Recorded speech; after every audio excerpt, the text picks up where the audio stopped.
Dear student, in the last lecture we have seen subphylum vertebrate. विद्यार्थी मित्रांनो, मागच्या तासाला आपण त्या ठिकाणी असणारा जो काही संघ व्हर्टिब्रेटा जो आहे तर तो व्हर्टिब्रेटा आपण त्या ठिकाणी पाहिला. हा जो काही व्हर्टिब्रेटा जे आहे तर त्या व्हर्टिब्रेटाचे असणारे जे काही क्लास, पहिला क्लास आपण पाहिला सायक्लोस्टोमेटा चक्रमुखी. त्याच्यानंतरचा दुसरा क्लास त्या ठिकाणी पाहिला पायसिस मत्स्यवर्ग. तिसरा क्लास आपण त्या ठिकाणी पाहिला अँफिबिया उभयचर. आज आपल्याला त्या ठिकाणी पुढचा असणारा जो काही क्लास रॅप्टिलिया म्हणजेच त्या ठिकाणी सरीसृप काय आहे ही सरीसृप. तर सरीसृप असणारा जो काही वर्ग जो आहे सरीसृप प्राणी वर्ग म्हणजे सरपटणार.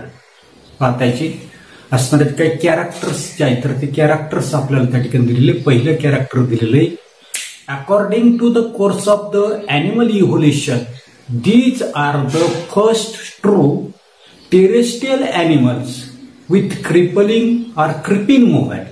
या ठिकाणी काय सांगितलेले की प्राणी उत्क्रांती जे आहे तर त्या प्राणी उत्क्रांतीचा असणारा तो काही क्रम जे आहे तर त्या क्रमानुसार पूर्णपणे असणारे जे काही टेरेस्ट्रियल म्हणजे भूचर म्हणजे जमिनीवर होऊन किंवा भूचर होऊन सरपटणारे पहिले अशा प्रकारचे असणारे काही प्राणी जे आहेत तर ते प्राणी आपल्याला त्या ठिकाणी कोणत्या वर्गामधले तर असणारे जे काही रॅप्टिलिया जे आहेत तर त्या रॅप्टिलियामधले त्या ठिकाणी आढळून येत असतात.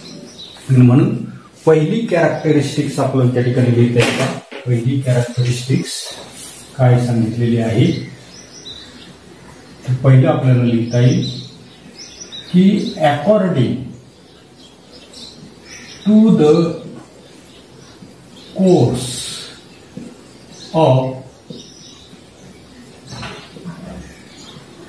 एनिमल इव्होल्युशन म्हणजे प्राणी उत्क्रांती जी आहे तर त्या प्राणी उत्क्रांतीनुसार काय सांगता येईल की these are the first true terrestrial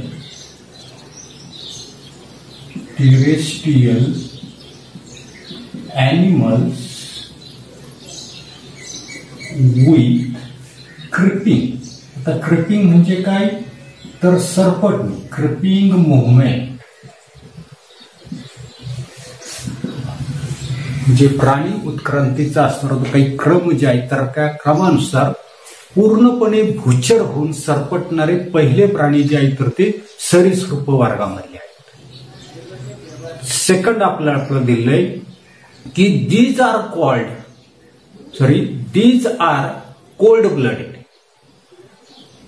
त्यालाच त्या ठिकाणी म्हटलेले पोइकिलोथर्मस म्हणजे हे जे काही प्राणी जे आहेत तर ते शीत रक्ताचे त्या ठिकाणी आहेत. सेकंड कॅरेक्टरिस्टिक्स आपल्याला सांगता येईल शॉर्टकट मध्ये की कोल्ड ब्लडेड एनिमल म्हणजे शीत रक्ताची ते प्राणी जे आहेत तर ते प्राणी या वर्गामधले आहेत. तिसरी कॅरेक्टरिस्टिक्स आपल्याला सांगता येईल they creep on the land as their body cannot be lifted up. हे जे काही प्राणी जे आहेत तर या प्राण्यांना त्यांचं शरीर जे आहे तर ते लिफ्टअप म्हणजे उचलता त्या ठिकाणी येत नाही आणि म्हणून त्या ठिकाणी ते काय करता नसतात जमीन जी आहे तर त्या जमिनीवर काय करता नसतात क्रिपिंग म्हणजे त्या ठिकाणी सरपटताना आपल्याला त्या ठिकाणी दिसतात. थर्ड कॅरेक्टरिस्टिक्स आपल्याला सांगता येईल की दे क्रिप म्हणजे सरपटणे. They creep on the land as their body cannot be lifted up. Lifted up म्हणजे वर उचल. जे प्राणी जे आहेत तर ते प्राणी त्यांचं शरीर त्या ठिकाणी उचलू शकत नाहीत किंवा उचललं जात नाही आणि म्हणून ते जमीन जे आहे तर त्या जमिनीवर सरपटताना आपल्याला त्या ठिकाणी दिसतात. फोर्थ कॅरेक्टरिस्टिक्स दिलेली their skin is dry and scaly. त्यांची त्वचा जी आहे तर ती त्वचा त्या ठिकाणी कसं सांगितले ड्राय, ड्राय म्हणजे कोरडी, आणि स्केली म्हणजे खवले युक्त त्या ठिकाणी असते. काय सांगता येईल की skin is dry and skin, shortcut म्हणजे आपण skin is dry and scaly म्हणजे खवलेयुक्त. त्यांचं शरीर जे आहे तर ते शरीर शुष्क, कोरडं आणि खवलेयुक्त त्या ठिकाणी असतं. त्याच्यानंतर फिफ्थ कॅरेक्टरिस्टिक सांगितली, neck is present between head and trunk. त्यांचं असणारं जे काही डोकं जे आहे, शिर जे आहे तर ते शिर आणि धड यांच्या दरम्यान त्या ठिकाणी नेक म्हणजे मान जे आहे तर ती मान त्या ठिकाणी असते. Fifth characteristics, neck is present between head and trunk.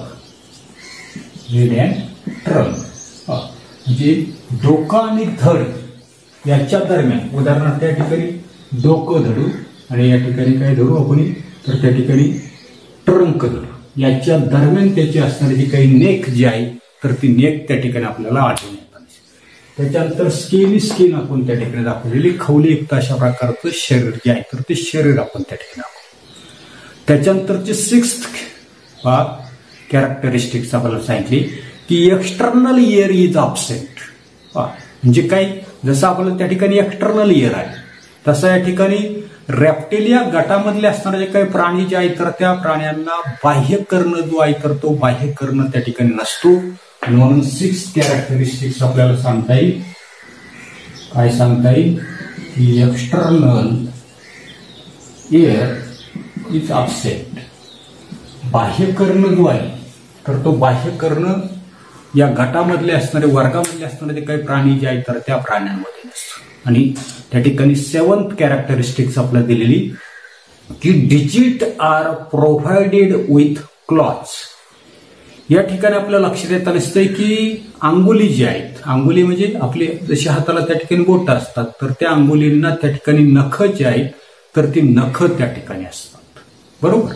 आणि म्हणून या ठिकाणी आपल्याला सांगता येईल 7 कॅरेक्टरिस्टिक्स. काय सांगता येईल की digits are provided with claws. Claws म्हणजे नख. आता याची काही एक्झाम्पल जे आहे तर ते एक्झाम्पल आहे. उदाहरणार्थ पहिलं आपण त्या ठिकाणी क्लास रॅप्टेलियामधील दाखवलेले वाल लिझार्ड, वाल प्रत्येकाने त्या ठिकाणी पाहिले. बरोबर. म्हणजे त्या ठिकाणी आपल्याला पहिलं उदाहरण त्या ठिकाणी सांगता येईल वॉल लिझार्ड. बरोबर. त्याच्यानंतर सरपटणारा प्राणी जर म्हटलं तर आपल्याला टॉर्टाईस सांगता येईल. कासव जे आहे तर ते कासव तुम्हाला त्या ठिकाणी माहिती, हे तुम्ही त्या ठिकाणी पाहिलेलं असेल.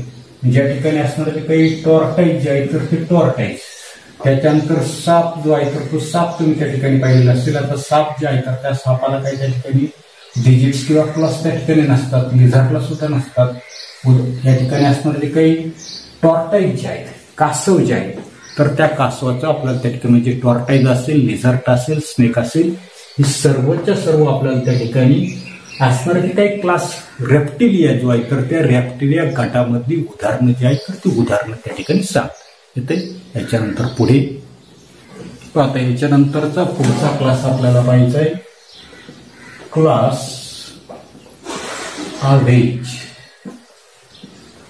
आता क्लास ॲव्हेज जो आहे तर तो म्हणजे कोणता तर पक्षी वर्ग. पक्षी वर्ग. याची पहिली कॅरेक्टरिस्टिक्स आपल्याला सांगता येईल की these vertebrates are completely adapted for aerial life. आता एरियल म्हणजे हवेत, म्हणजे हे जे काही केशवस्तंभ ज्याला त्या ठिकाणी पाठीचा कणा आहे अशाला आपण त्या ठिकाणी व्हर्टिब्रेट म्हणताना त्याला मराठीमध्ये केशवस्तंभ त्या ठिकाणी म्हटलेलं आहे. की हे जे काही केशवस्तंभ प्राणी जे आहे तर ते पूर्णपणे खेचर म्हणजे काय, हवेमध्ये त्या ठिकाणी राहणार, पूर्णपणे खेचर जीवनासाठी त्या ठिकाणी अनुकूलित त्या ठिकाणी झालेले असतात. म्हणजे पहिली कॅरेक्टरिस्टिक्स आपल्याला सांगता येईल की these vertebrates are completely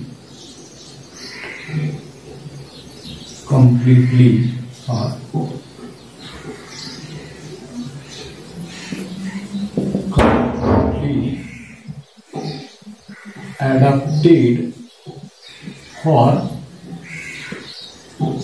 aerial life. म्हणजे केशरू स्तंभामधले असणारे जे काही प्राणी जे आहेत तर ते प्राणी पूर्णपणे हवेमध्ये एरियल किंवा खेचर हवेमधल्या जीवनासाठी त्या ठिकाणी ते अनुकूलित झालेले आपल्याला आढळण्यात आले.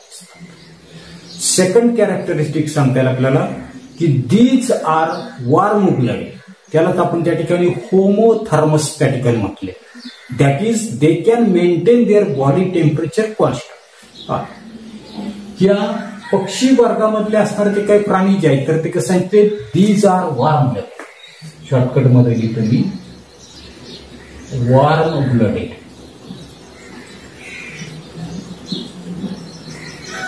म्हणजे शीत रक्ताचे प्राणी, त्यालाच त्या ठिकाणी काय म्हटलेले होमिओथर्मस. याचा अर्थ काय की हे प्राणी त्यांच्या शरीराचं असणारे ते काही तापमान जे आहे तर ते तापमान त्या ठिकाणी स्थिर कॉन्स्टंट त्या ठिकाणी ठेवू शकतात आणि म्हणून त्याला त्या ठिकाणी म्हटलेले वॉर्म. तिसरी कॅरेक्टरिस्टिक्स आपल्याला दिली की their body is spindle shape to minimize air resistance during flight. हे जे काही प्राणी जे आहेत उदाहरणार्थ त्या ठिकाणी मी त्या ठिकाणी पिजन दाखवलं बरोबर. याचे असणारे जे काही शरीर जे आहे तर ते शरीर दोन्ही टोकांना कसे स्पिंडल शेप म्हणजे निमुळतं. आता हे निमुळतं त्या ठिकाणी का आहे तर हे जे प्राणी जे आहेत तर ते काय करतात असतात हवेमध्ये त्या ठिकाणी उड्डाण करतात आणि हवेमध्ये उड्डाण करताना हवेचा असणारा काही प्रतिरोध जो आहे एअर रेजिस्टन्स जो आहे तर तो काय करायचा आहे कमी करायचा आहे आणि कमी करण्यासाठी याचं शरीर जे आहे तर कसे स्पिंडल शेप म्हणजे दोन्ही टोकांना त्या ठिकाणी निमुळत असतं. शॉर्टकट मध्ये काय सांगता येईल आपल्याला body shape is spindle shape. शरीर जे आहे तर ते शरीर कसं असतं दोन्ही टोकांना त्या ठिकाणी निमुळत. कशासाठी to minimize air resistance during flight.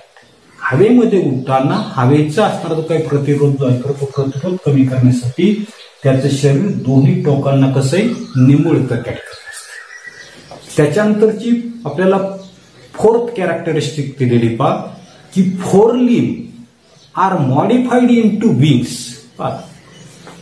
याचे असणारे जे काही फोर लिम म्हणजे असणारे जे काही आता फोर म्हणजे काय तर त्या ठिकाणी आग्र उपांग म्हटलेलं म्हणजे पुढील त्या ठिकाणी बरोबर. आग्र उपांग म्हणजे पुढील पाय त्या ठिकाणी भरू तर त्या ठिकाणी फोरलिम जे आहे तर त्या फोरलिमचं रूपांतर विंग्ज मध्ये म्हणजे पंख जे आहे तर त्या पंखामध्ये त्या ठिकाणी झालेलं असतं. आणि digits are covered with scale and bear claws. काय सांगितलेलं आहे की त्या ठिकाणी फोरलिम जे आहे तर त्याचं पंखामध्ये परिवर्तन त्या ठिकाणी झालेलं असतं. अंगुली जी आहेत बोट जे आहेत तर त्याला त्या ठिकाणी खावल्या ज्या आहेत तर त्या खावल्यांनी त्या ठिकाणी आच्छादित असून ती जी काही असणारे ते काही अंगुली जी आहेत तर त्या अंगुलीला दाखवून त्या ठिकाणी क्लॉज म्हणजे नख्या ज्या आहेत तर त्या नख्या त्या ठिकाणी आपल्याला दाखवलेल्या त्या ठिकाणी दिसून येतात दिसतात. काय सांगता येईल शॉर्टकट मध्ये forelimbs are modified into wings. म्हणजे पुढील पाय जे आहे तर त्या पुढील पायाचं रूपांतर कशामध्ये झालेलं आहे तर पंख जे आहे तर त्या पंखांमध्ये त्या ठिकाणी झाले. त्याच्यानंतर पुढे आपल्याला सांगितलंय की असणारे जे काही अंगुली जे आहेत तर त्याच्यावर त्या ठिकाणी स्केल आहेत खावल्या त्या ठिकाणी असतात पक्ष्यांचे पाय पाहिल्यानंतर. त्याच्यानंतर ह्या ज्या काही अंगुली जी आहेत तर त्याला त्या ठिकाणी आपल्याला नख जी आहेत तर ती नख त्या ठिकाणी दिसून येतात बरोबर. पुढे fifth characteristics exoskeleton is present in the form of the feathers. आता हेक्झोस्केलेटन म्हणजे काय बाह्य कंकाल. बाह्य कंकाल म्हणजे बाह्य आवरण त्या ठिकाणी म्हणून बाह्य कंकाल जे आहे तर ते पिसांच्या रूपामध्ये असतं. पक्ष जे आहेत तर त्या पक्ष्यांच्या बाह्य शरीरावर काही आपल्याला पिस त्या ठिकाणी आढळून येत नसतात. म्हणून 5वी कॅरेक्टरिस्टिक्स आपल्याला सांगता येईल की exoskeleton is in the form of feathers. feathers म्हणजे काय तर पिस, म्हणजे बाह्य कंकाल जे आहेत किंवा बाह्य आवरण जे आहे तर ते पिसांच्या रूपांमध्ये त्या ठिकाणी असतं. बरोबर. त्याच्यानंतरची 6th कॅरेक्टरिस्टिक दिलेली की neck is present between head and trunk. काय सांगितलेले की neck is present between head and trunk. उदाहरणार्थ ही जी आहे तर तिथे त्याचं ट्रंक त्या ठिकाणी असणारी धड त्या ठिकाणी असते. म्हणजे झालं ट्रंक, हे झालं हेड, आणि त्याच्या दरम्यान काय दाखवली हा जो काही पिजन जो आहे तर त्या पिजनची आपण काय दाखवलेली मान त्या ठिकाणी. म्हणजे आपल्याला सांगता येईल की शिर आणि धड, शिर म्हणजे डोकं आणि धड याच्या दरम्यान त्या ठिकाणी मान जी आहे तर ती मान त्या ठिकाणी असते. बरोबर. पुढे 7th कॅरेक्टरिस्टिक्स आपल्याला सांगता येईल की jaws are modified into beak. 7th characteristics दिसतंय काय सांगितले की jaws are modified into beak. म्हणजे काय असणार होतो काही जबडा जो आहे, जसं आपल्याला त्या ठिकाणी जबडा आहे. बरोबर. मग हा जो काही जबडा जो आहे तर त्या जबड्याचं रूपांतर जे आहे तर ते कशामध्ये दाखवलंय तर चोच जी आहे तर त्या चोचीमधलं त्या ठिकाणी चोचीमध्ये त्या ठिकाणी झाले. आता त्या ठिकाणी पक्षी वर्गातली अनेक उदाहरणं तुम्हाला त्या ठिकाणी सांगता येईल, कोणती तुम्ही त्या ठिकाणी देऊ शकता. आता उदाहरणार्थ त्या ठिकाणी आपल्याला दिलेले पिकॉक, मोर. बरोबर. त्या ठिकाणी आकृतीमध्ये मी त्या ठिकाणी काय दाखवलेले पिजन, कबूतर त्या ठिकाणी दाखवलेले का. बरोबर. पिजन. अजून कोणतं उदाहरण तुम्हाला सांगता येईल डक. डक म्हणजे काय तर बदक. त्याच्यानंतर इथे आपल्याला पेंग्विन त्या ठिकाणी दिलेले, अंटार्क्टिका खंडामध्ये आढळून येणारा जो काही प्राणी जो आहे तर तो पेंग्विन. म्हणजे अशी अनेक उदाहरणं तुम्हाला त्या ठिकाणी काही करता येईल याच्यामध्ये. किंवा असणारा काही पॅरट जो आहे. बरोबर. पोपट, स्पॅरो,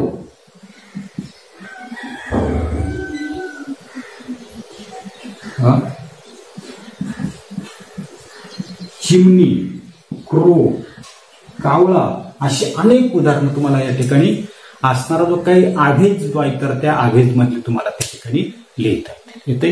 याच्यानंतर पुढे याच्यानंतरचा असणारा जो काही क्लास मॅमेलिया जो आहे तर तो मॅमेलिया आपण त्या ठिकाणी पुढील तासाला त्या ठिकाणी पाहू.